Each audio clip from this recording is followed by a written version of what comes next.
پسرم 8 سالشه، دندون شیریش لق بودش، افتاد رفت تو ریش. این خیلی سخته، احتمالا رفت اون ته انشاءالله که میشه. ما 1 ساعت 2 ساعت روی اون کار داریم. به لطف خدا در میاد.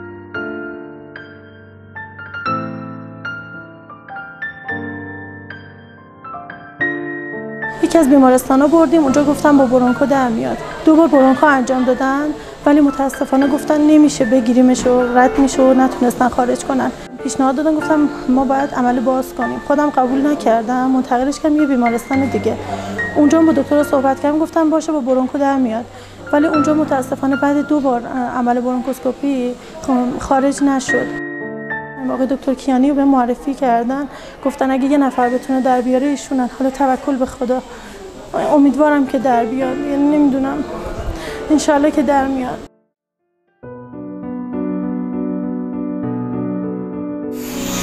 اینجا که بشه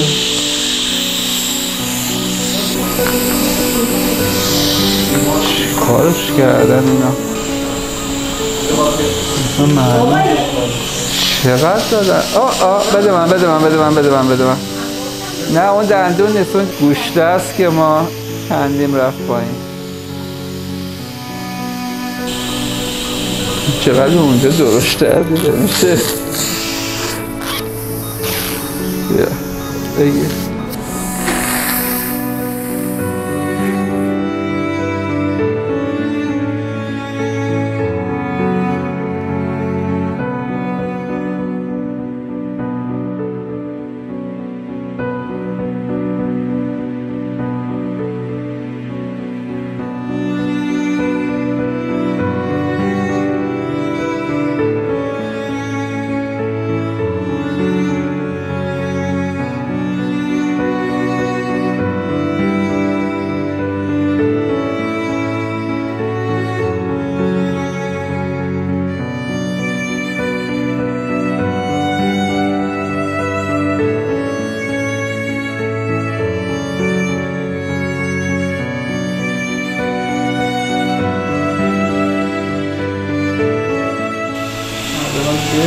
آها اینهاش بچه پنس رو بدیم، بچه همون چیزا رو بدیم، حالا داریم میبینیمش.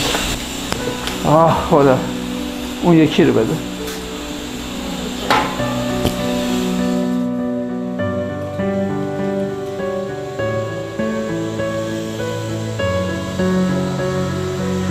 یعنی اگه بشه چه شود، انشالله که میشه. میبینمش. دندونه میبینیم بچه ها؟ باز کن.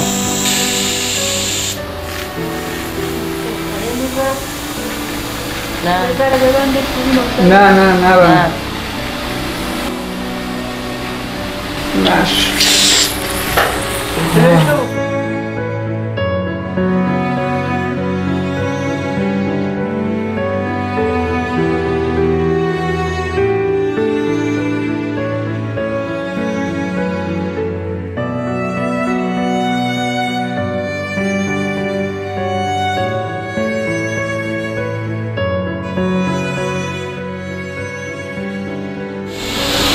ببندش.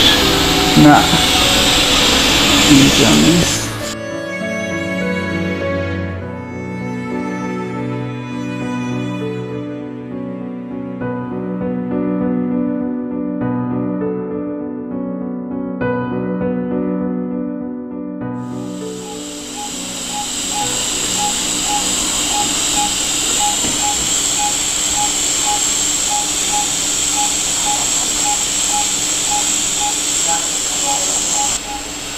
باز ببن گرفتی؟ بل شد. نه باز ببن. نه نگرفتی. باز ببن. اینا یه چیزی گرفته یه تو کامل هم گرفته. احفظ الان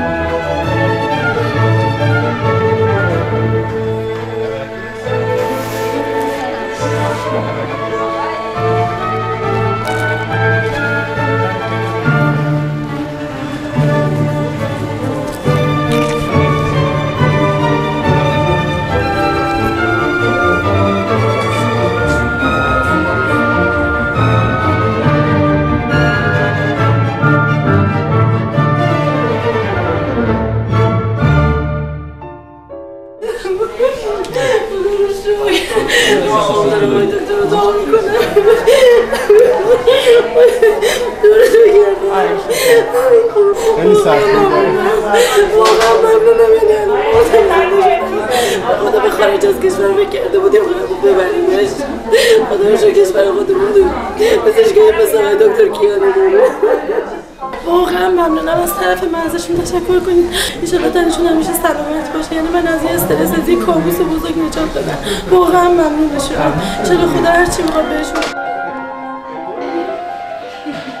به خدا راست میگم در شما